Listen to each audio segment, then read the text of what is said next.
Okay, the first thing we're going to do today is look at what we call factors versus terms. So in my class specifically, I'm going to be pretty careful about the terminology I utilize, and I want to emphasize that you understand the terms and understand the differences, okay? So terms and factors I find a lot of times algebra students and even teachers sometimes kind of use interchangeably, and that is not the case, all right? So let's define these. Factors are things being multiplied.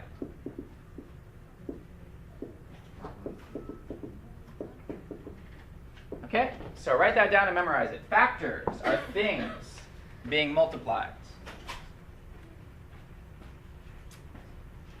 Terms are things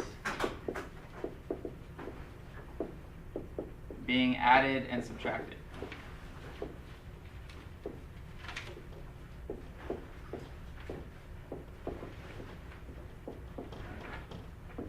Okay? Factors are things being multiplied. Terms are things being added and subtracted.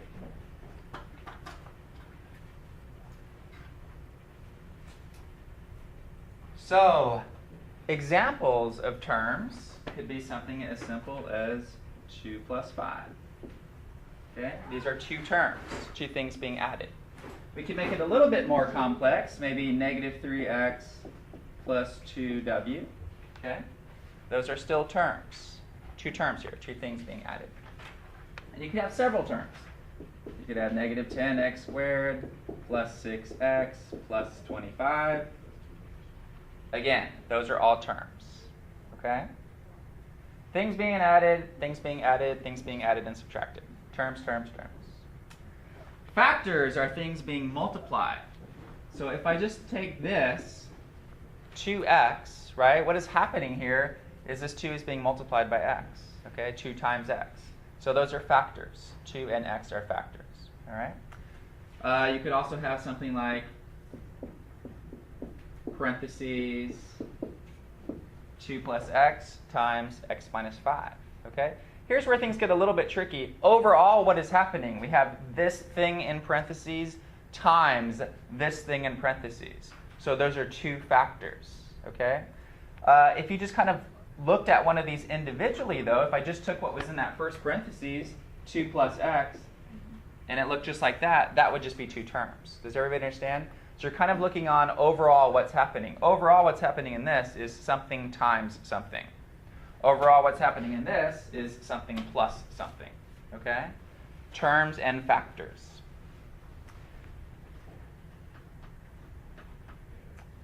All right?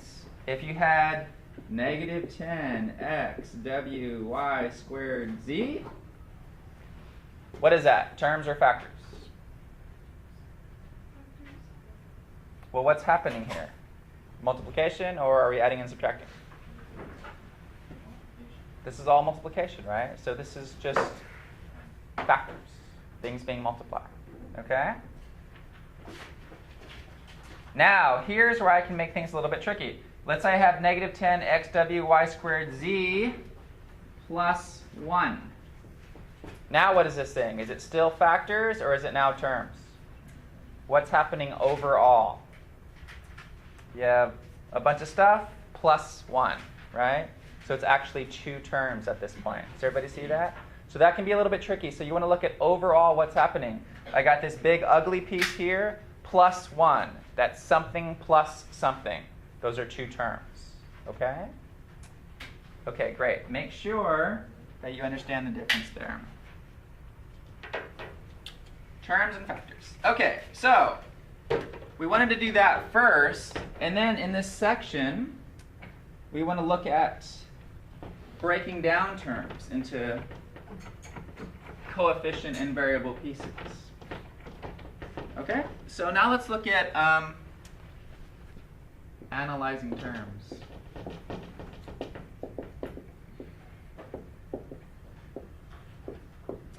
So if a term has a variable portion and a number portion, we call the number portion of a term a coefficient, okay? And we call the variable portion of a term the variable. So let's take something like 10x squared plus 5x minus 6. Okay, how many terms do I have on the board right now? Three terms, right? You have the 10x squared piece, you have the 5x piece, and the minus 6 piece, okay? Overall, 3 things being added and subtracted, okay? Now, the book, or, on a quiz or test, it might say, what is the coefficient of the x squared term? Or what is the coefficient of the x term, okay? So if I take that first question, what is the coefficient of the x squared term? So they're giving you the variable of the term that they want you to look at, okay? So what is the coefficient of the x squared term? I come over here. The coefficient is the number that's being multiplied by the x squared, okay? So in this case, what is being multiplied by x squared? 10. So the question is, what is the coefficient of the x squared term? What number is being multiplied by x squared? The coefficient is 10, okay? So let me write this out. The coefficient of the x squared term is 10, okay? It's called the coefficient, and they have to tell you what term to look at. Coefficient of the x squared term. Okay, so my next natural question is probably going to be, hey, what is the coefficient of the x term? So they're telling you which variable, which term to look at, and then what number is being multiplied by that variable. So in this case, what is being multiplied by x? Coefficient of the x term. What is happening to x here? It's being multiplied by 5. Yeah, that's it. Okay, does everybody see that? So each term can be broken down into its variable portion and its coefficient portion.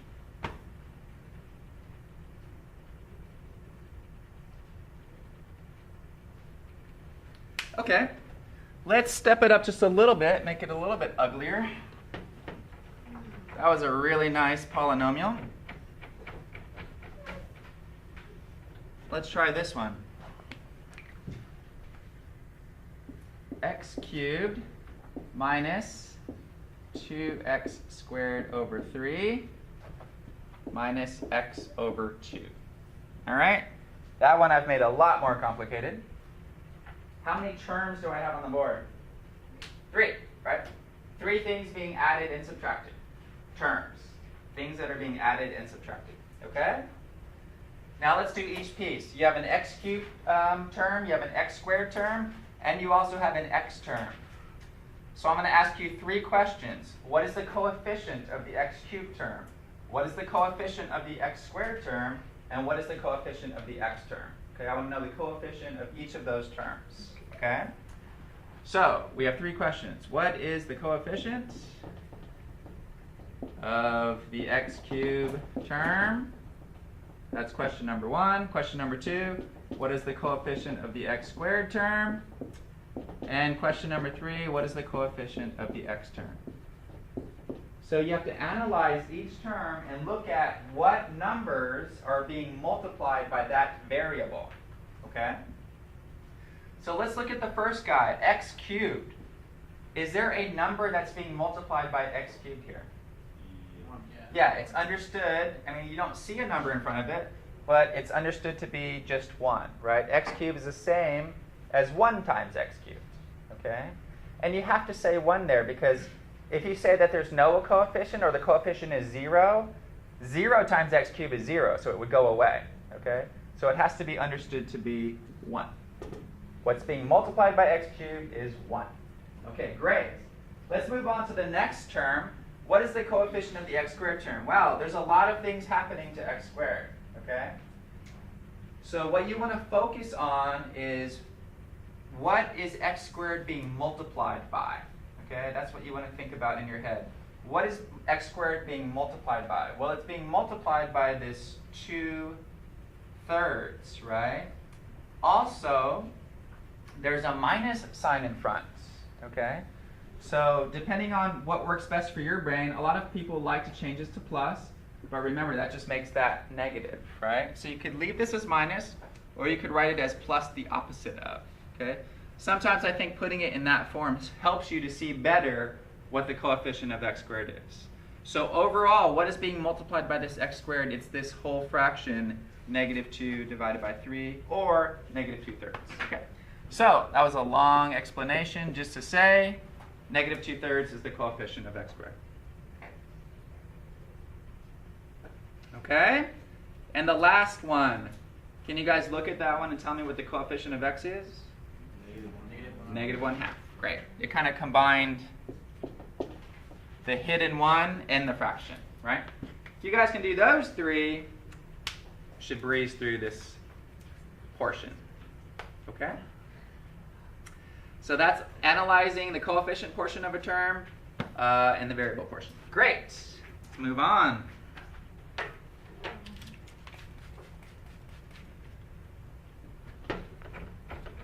So once we know what terms are, then the next thing we look at is combining terms.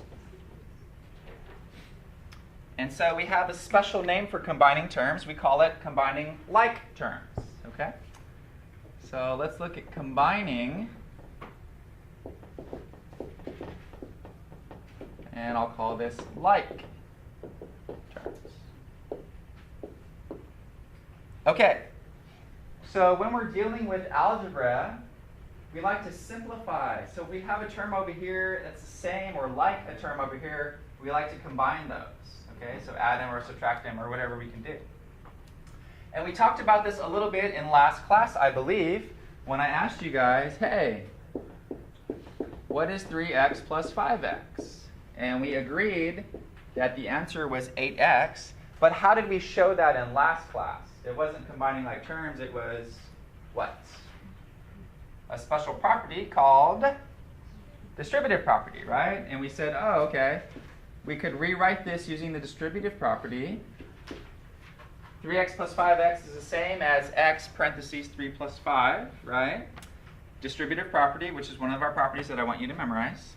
Then this becomes x times 8, and then the commutative property said x times 8 is the same as 8 times x, okay? So we showed this with the distributive property. That's great. I want you to memorize how the distributive property works, but I don't want you to go through that whole process every time we're trying to add terms, okay?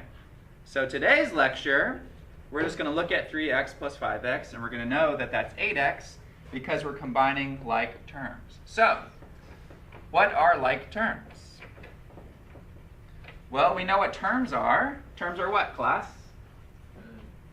Things being added and subtracted. Here I have two things being added, a 3x and a 5x. What makes them like terms is they have the same variable. Okay? That's pretty much it. The same variable components. Okay? So, 3x plus 5x can be added, and it is equal to 8x. If I had this, 3x squared plus 5x, can those two terms be added? No, right? Because the variable is not the same. So you have to have the same variable and the same power. So if you wanted to add 3x squared, this would also have to be x squared. Okay?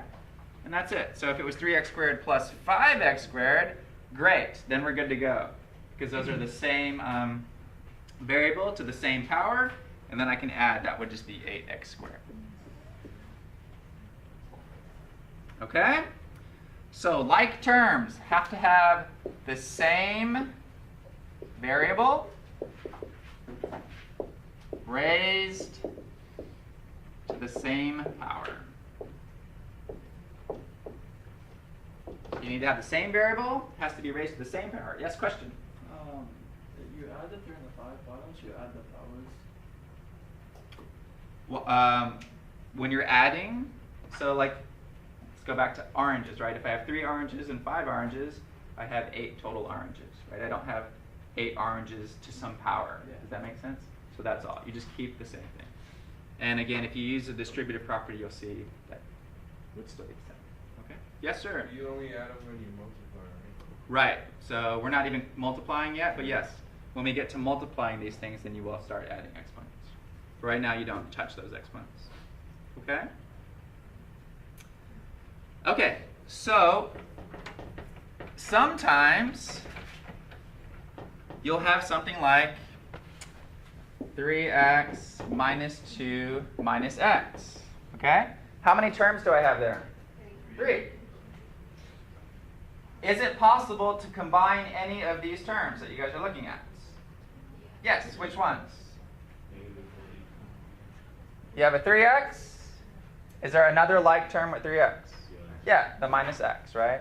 So those two we can combine and nothing else we can. So what is 3x minus x?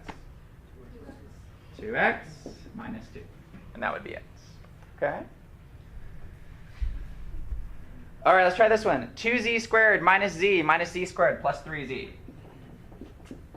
2z squared minus z minus 3z squared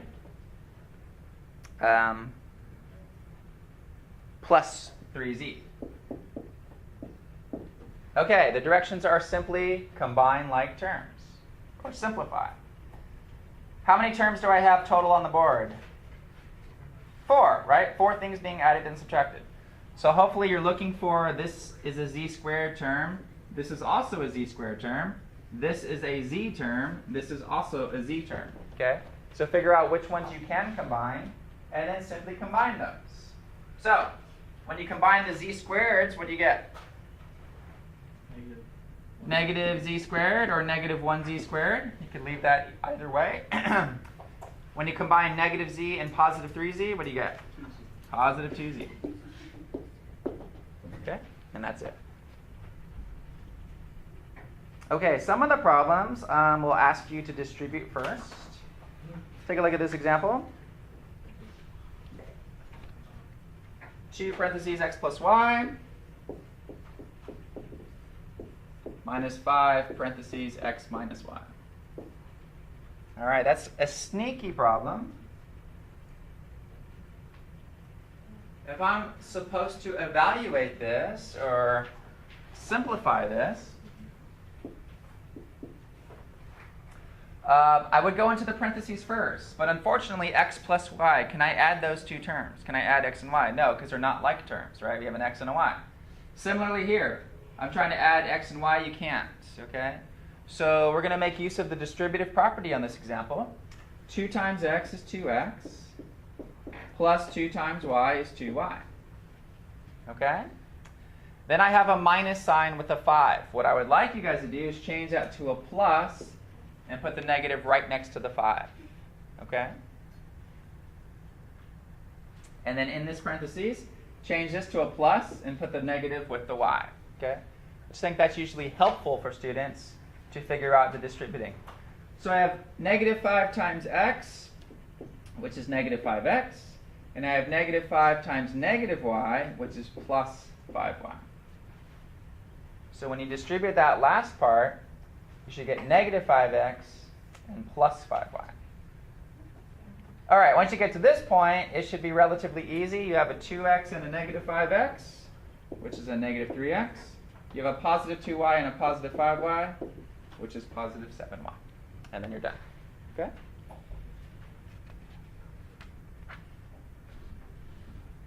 All right, and then the last part of this section is looking at division. So let's look at a few of those.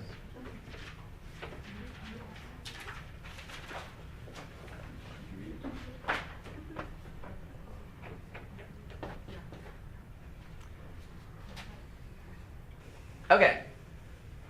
3xy divided by negative 6xy.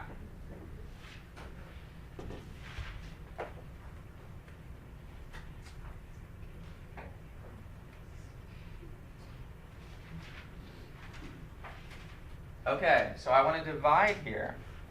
Now, if I have a single fraction and everything in the top of the fraction is being multiplied, right, 3 times x times y, everything in the bottom is being multiplied, negative 6 times x times y. So I have factors in the numerator, and I have factors in the denominator.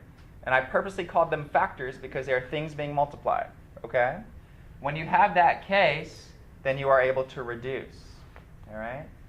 And when I say reduce, I mean reduce. So I have an x in the top, an x in the bottom. Those will reduce out because it's the same as what's 4 divided by 4? 1, right? So x divided by x is also going to be 1. Okay? Y divided by y. 3 goes into 6 how many times? 2 times. So if you have all factors in the numerator, all factors in the denominator, you can reduce, reduce, reduce. And this problem will just be left with negative 1/2. Okay, you can put the negative with the 2 or in the front, it doesn't matter. Okay? All right, now that's different than if you have something like this.